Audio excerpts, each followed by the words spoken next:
Hola queridos hermanos, ¿qué tal? ¿Cómo están? Espero que se encuentren muy bien. Les saluda el Padre Byron.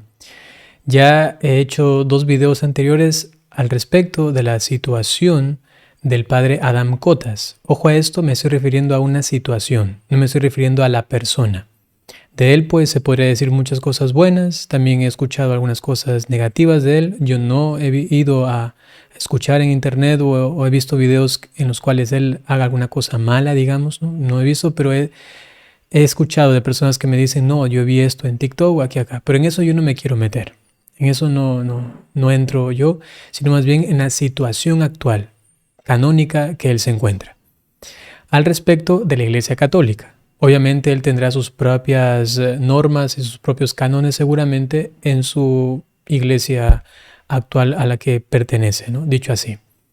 Entonces, yo no tengo mucho ánimo de continuar hablando de él porque creo que las cosas ya están claras. Sin embargo, me han insistido en esta cuestión del misalito, ¿no? Por aquí, por allá, e inclusive tuve una entrevista en la que me preguntaban también acerca de lo que dice el misalito. Seguramente ustedes han escuchado, el padre Adam Kota siempre utiliza el misalito y dice, aquí dice que los católicos polacos están también posibilitados, invitados a recibir la comunión en la Iglesia Católica.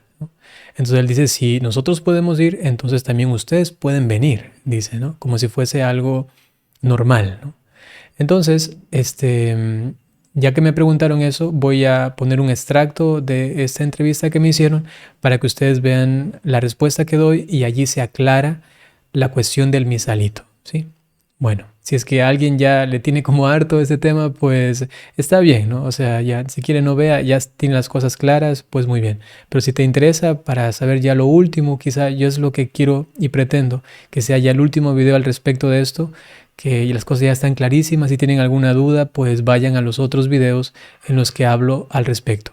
Con ese sería el tercer y pienso último video que yo hago hablando acerca de la situación del padre Adam Cotas.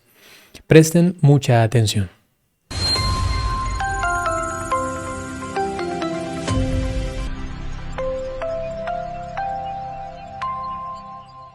Hay un misalito, lo que yo iba a decir es que hay un misalito que el padre Adam presenta como la prueba máxima de que uno puede tener una especie de intercomunión, ¿sí?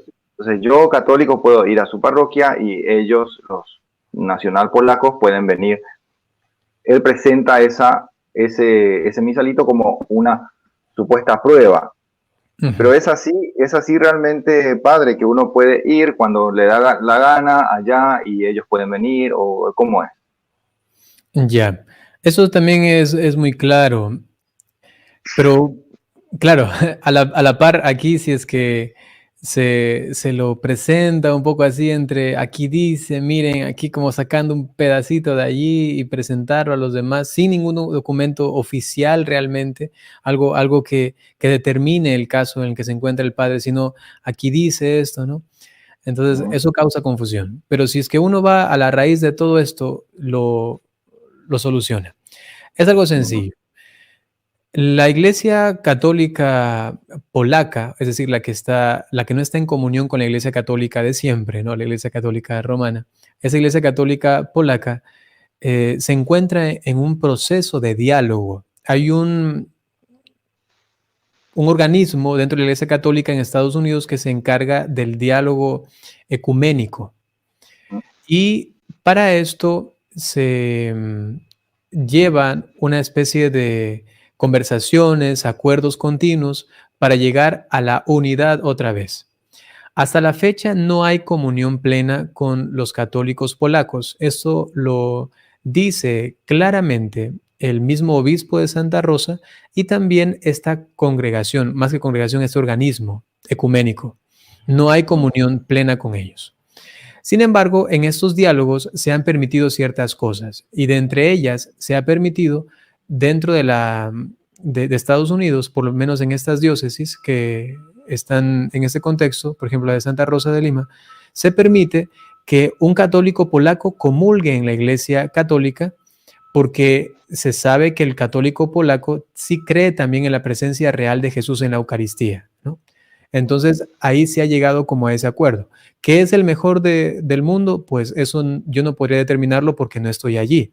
A veces también la Iglesia Católica a nivel diocesano puede permitir ciertas cosas que quizás no están del todo bien. Por ejemplo, en la iglesia en Alemania se permite la intercomunión y ahí se permite con cualquier protestante, con cualquiera, ¿no? Y yo ahí sí puedo decir que está completamente mal porque yo he estado allí y yo he preguntado a las personas, ¿tú crees realmente en la presencia de Jesús en la Eucaristía? Y me han dicho, no, yo creo que es como un símbolo y igual voy a comulgar. Entonces ahí sí eso está totalmente mal, ¿no? Lo puedo decir por Alemania. En el caso de Estados Unidos no conozco realmente la situación, pero sé que se ha permitido, no sé más. Si se ha permitido, entonces ellos podrían venir a comulgar, pero eso no significa que sea lo mismo a la inversa, es decir, que los católicos puedan ir allá. Más bien, el obispo aclara, no deben los fieles asistir a las celebraciones religiosas del padre Adam Cotas, ¿no? Haciendo alusión de que él pertenece a una organización, a una confesión de fe distinta a la nuestra y por ello de plano no está permitido. Entonces, a este misalito hay que complementar las declaraciones del obispo y también lo que dice la Iglesia Católica a nivel oficial. A nivel oficial, los católicos solamente podemos comulgar en la Iglesia Católica y, en casos excepcionales, en una iglesia ortodoxa. Cuando no hay misa, por ejemplo, el domingo en tu parroquia y se celebra en una iglesia ortodoxa, tú podrías ir allí a comulgar, a estar en la Eucaristía. Bien, para complementar lo que estoy diciendo allí en la entrevista, ahora quisiera citar el Código de Derecho Canónico, en el Canon 844, en el cual se nos dice que solamente es lícito recibir la comunión de un sacerdote católico. Básicamente eso a los católicos, ¿no? O de un obispo, obviamente, ¿no? O de un ministro católico. Pero hay unos incisos, es decir, que hay unas excepciones, unas eventualidades en las que podría cambiar esto. ¿Y cuáles son estas? Sobre todo en el inciso 2 se nos dice, y lo voy a leer literalmente, lo siguiente. En caso de necesidad o cuando lo aconseje una verdadera utilidad espiritual y con tal de que se evite el peligro de error y de indiferentismo, es decir, cuando haya realmente una necesidad espiritual, algo que exija bastante, pero evitando error de doctrina, de moral, ¿no? Evitando todo esto, error de fe, es decir, que no vayan a decir una herejía en esa otra denominación o que me vaya a mí a impactar y que me vaya a entrar en duda, ¿no? Me hace dudar de mi fe.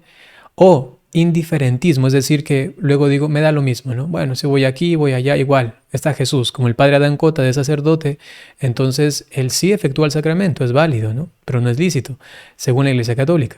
Entonces, claro, él lo efectúa y está Jesús allí y uno puede decir, pero es lo mismo. Entonces uno comienza a caer en el indiferentismo, ¿no? Y esto significa que me da lo mismo aquí o allá. Y es lo que yo he escuchado muchísimo en los comentarios. Dicen, pero igual es sacerdote, no pasa nada. Igual vamos aquí o vamos allá.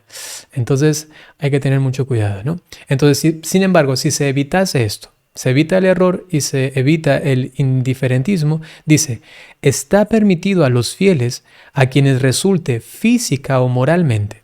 Es decir, que no pueden llegar a la Iglesia Católica, eso es lo que va a decir, no pueden llegar a la Iglesia Católica por alguna situación física, quizás está muy lejos, ¿no? O por alguna situación moral, es decir, que yo no quiero ir a esa parroquia porque sé que ahí algo ha pasado, ¿no? Como por ejemplo en el caso de Teresa de Ávila, que ella sabía que el sacerdote al que él acudía tenía una esposa e hijos. Bueno, no una esposa, sino una amante y tenía hijos, ¿no? Entonces Teresa de Ávila pudo haber dicho, eso es algo que me impide moralmente, yo no quiero acercarme a esos sacramentos, voy a otro lado. Sin embargo, ella igual iba, ¿no? Y le decía, yo no vengo por ti, ¿no? Yo vengo por los sacramentos que tú me puedes dar, ¿no? Le decía al sacerdote, ¿no? Pero si alguien tiene ese impedimento moral, pues dice, no voy a ir a esa iglesia católica ahora, alejándome o preservándome del error y preservándome también del indiferentismo, puedo acudir a una iglesia donde los sacramentos sean válidos. Veamos lo que dice, ¿no? Entonces, a los fieles a quienes resulte física o moralmente imposible acudir a un ministro católico, física o moralmente imposible, recibir, es decir, les queda permitido, recibir los sacramentos de la penitencia, de la Eucaristía y de la unción de los enfermos, de aquellos ministros no católicos, en cuya iglesia son válidos esos sacramentos. Es decir, que si hay una denominación, una iglesia católica no romana, por ejemplo, ¿no? O iglesia ortodoxa, como es la que yo pongo en el ejemplo en el video, entonces uno podría acudir a ellos, podría acudir a los sacramentos, porque quizá tiene un impedimento físico o moral, y solamente podría hacerlo en el caso de que se evite un error y el indiferentismo, ¿no? Entonces, si eso es así, uno podría acudir a una iglesia donde los sacramentos sean válidos, pero a sabiendas de que es una excepción. ¿De qué es una excepción? Si es que no se cumple todo lo que se ha dicho antes, esas 4 cosas, evitar error, indiferentismo y que tenga un impedimento físico o alguno moral, entonces no está permitido ir a un sacerdote no católico, romano, como nosotros sabemos tradicionalmente. No está permitido, ¿sí? Y de allí entonces se concluye la petición del obispo. Él ha dicho no vayan, no vayan. ¿Por qué? Porque seguramente tienen a dónde ir a un sacerdote católico, no están impedidos. Y también para evitar el error y el indiferentismo, que es importantísimo, porque esto lo que hace es abrir la brecha de ruptura que hay entre los católicos romanos y los católicos polacos, si es que en algún momento se pudiese llegar a la comunión plena. En resumen, no solamente el misalito, sino también lo que ha dicho el obispo y lo que ha determinado la Iglesia en su universalidad. Bien, queridos hermanos, ahora sencillamente dispónganse a recibir la bendición. El Señor esté con ustedes. La bendición de Dios Todopoderoso, por intercesión de la Santísima Virgen María, San José y todos los ángeles y santos, en el nombre del Padre, y del Hijo, y del Espíritu Santo. Hasta pronto.